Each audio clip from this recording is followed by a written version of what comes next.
আসসালামু আলাইকুম আরহামতুল্লাহি অবরকাতু। সুপ্রিয় দর্শক এবং শ্রোতা মণ্ডলী, সবাইকে স্বাগত জানাচ্ছি আপনাদের প্রিয় কাফেলা অনুষ্ঠানে। সাথে আছে আমি আলতামাস মাহমুদ। আমি এই মুহূর্তে দাঁড়িয়ে আছি বিশ্ববিখ্যাত একটি দুর্গের সামনে, যেটির নাম হিসনে বেবিলন। মিশরে যে ইসলাম প্রচার শুরু হয়েছিল, সেটি এই দুর্গ বিজয়ের মাধ্যমেই শুরু হয়েছিল। এটি বিজয় করেছিল বিখ্যাত সাহাবী আমর ইবনুল আস রাদিয়াল্লাহু তাআলা আনহু। 641 খ্রিস্টাব্দে আমর ইবনুল আস রাদিয়াল্লাহু তাআলা আনহুর নেতৃত্বে প্রায় 12,000 সৈন্যের মাধ্যমে এই দুর্গটি বিজয় করে।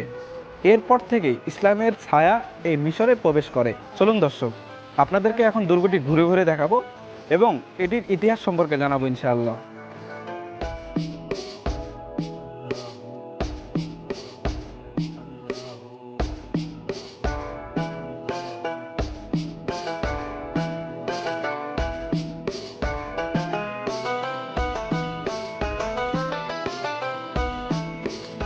আপনি কি জানেন রোমান দুর্গটি ইসলামী মিশরের ইতিহাসে গুরুত্বপূর্ণ ভূমিকা রেখেছে? আসুন ব্যাবিলন দুর্গের রহস্য আবিষ্কার করি।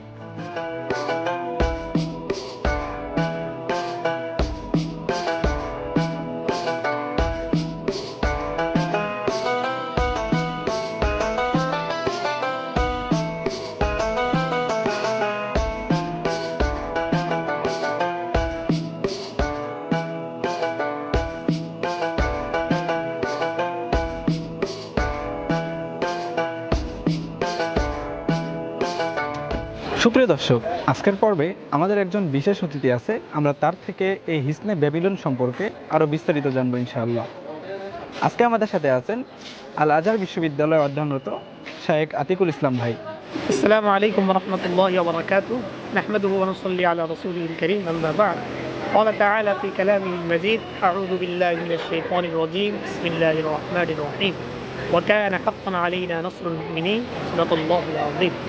দর্শক, আমরা এখন দাঁড়িয়ে আছি মিশরে কায়রো শহরে অবস্থিত হিসনে ব্যাবিলিয়ন বা ব্যাবিলিয়ন নামে আখ্যায়িত দুর্গের সামনে, যা তৎকালীন রোম সাম্রাজ্যের ঐতিহ্য বহনকারী প্রতীকসমূহের মধ্যে অন্যতম একটি প্রতীক।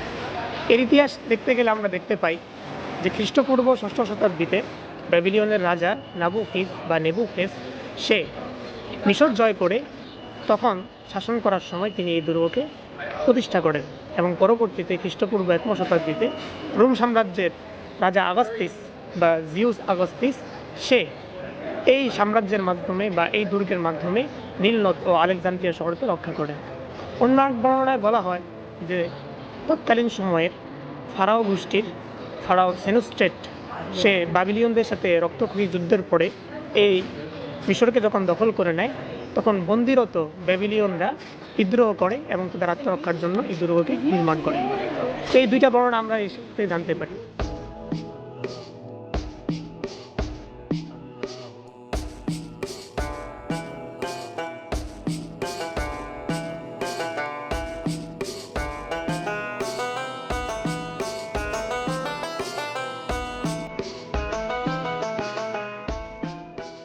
আল্লাহ তাআলার প্রতিশ্রুতি যে বিজয় হবে মুসলমানদের এবং পরাধীনতা থাকবে সবসময় কাফেরদের জন্য। তো সেই সময়কাল মুসলমানদের বাদশা ছিলেন বা খলিফা ছিলেন হযরত ওমর ইবনুল খাত্তাব রাদিয়াল্লাহু তাআলা আনহু। তো তার নির্দেশেই আমর ইবনুল আস রাদিয়াল্লাহু আনহু 8,000-এর বাহিনী নিয়ে সর্বপ্রথম তিনি মিশরে এসে এই দুর্গকে ঘেরাও করেন। কিন্তু তারা এই দুর্গের চারপাশে খন্দক বা বড় বড় গর্ত খনন করার কারণে সরাসরি এই দুর্গকে আক্রমণ করা তাদের পক্ষে সম্ভব ছিল না এবং সংখ্যালঘু হওয়ার কারণেও এই দুর্গকে অতিক্রম করে তারা যে দুর্গে আক্রমণ করবেন এই সাহস তারা করছিলেন না। তাই তিনি আমর রাদিয়াল্লাহু আনহুর নিকট সাহায্য চেয়ে চিঠি পাঠালে আমর রাদিয়াল্লাহু আনহু 4,000-এর আরেক বাহিনী প্রেরণ করেন তাদের সাহায্যের জন্য। তো আমর রাদিয়াল্লাহু আনহু চিঠির মধ্যে কোথাও লিখেছিলেন যে এই 4,000 সাহাবীদের মধ্যে এমন 4জন সাহাবী আছেন যাদের এক একজন সাহাবী 1,000 সাহাবীর ক্ষমতার অধিকারী। তাদের মধ্যে উল্লেখ হচ্ছে জুবাইর ইবনুল আওয়াম রাদিয়াল্লাহু তাআলা আনহু, মিকদাদ ইবনে আমর রাদিয়াল্লাহু আনহু, উবাদা ইবনে সামিত রাদিয়াল্লাহু আনহু এবং মাসলামা ইবনে মুখাল্লাদ রাদিয়াল্লাহু তাআলা আনহু।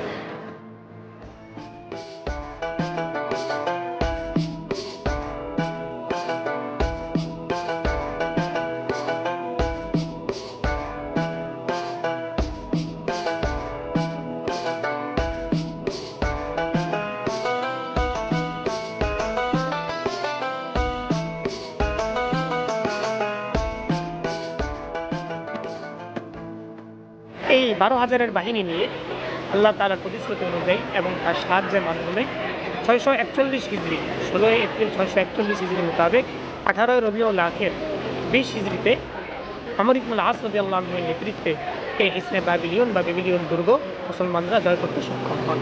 কেননা এই দুর্গ তৎকালীন রোম সাম্রাজ্যের যেমন ছিল মাতৃগর্ভ বা মাতৃপিণ্ড, তেমনি মুসলমানদের জন্য ছিল প্রাণকেন্দ্র। এবং পরবর্তীতে এই দুর্গের মাধ্যমেই মিশরে মুসলমানরা বিজয়ের ধারা শুরু করে।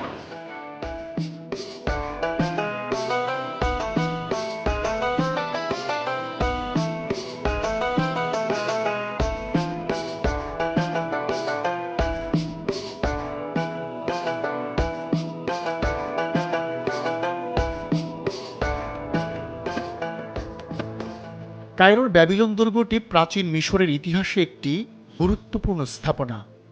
রোমান যুগে এটি নির্মিত হয়েছিল, তবে ইসলামী যুগে এটি প্রতিরক্ষা এবং বাণিজ্যের কেন্দ্র হিসেবে গুরুত্বপূর্ণ হয়ে ওঠে।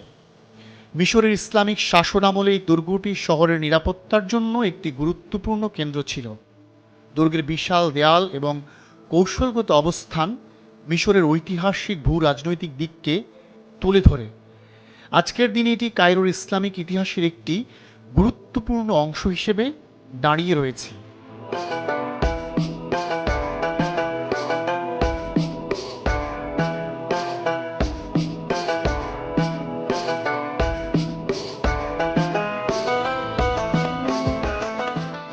সুপ্রিয় দর্শক এবং শ্রোতামণ্ডলী, আজ এ পর্যন্তই।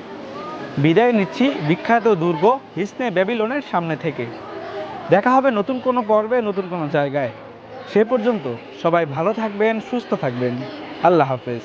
আসসালামু আলাইকুম ওয়া রাহমাতুল্লাহি ওয়া বারাকাতুহু।